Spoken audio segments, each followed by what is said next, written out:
Well, by 1:30 this morning, Lee Park was all cleared out. But even though the Occupy protesters aren't camped out, they say their movement will go on.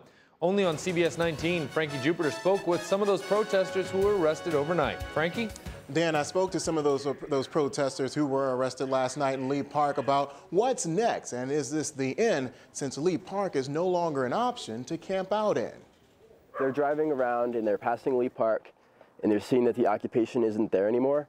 That does not mean that the movement is over. Words from an Occupy Charlottesville protester after police charge 18 people with trespassing in Lee Park.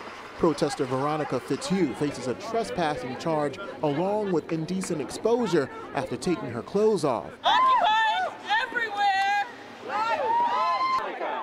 This video is from last night. Police carrying protester Bailey Hampton out of the park. She says the group is not stopping here. I really believe in what we're doing, and I think that our First Amendment rights trump curfew laws. Police made the arrest after the park's curfew time of 11 p.m. passed. It now leaves protesters looking for another space to occupy.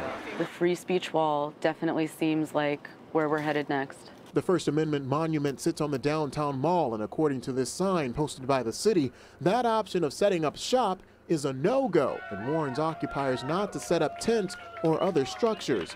Mayor Norris, I believe, was quoted saying that the Freedom Wall was an unacceptable spot for the Occupy movement to inhabit, which I believe is ridiculous. I would personally like to ask him where we could actually exercise our constitutional rights, if not at the free speech wall. In the meantime, occupiers will discuss their next location.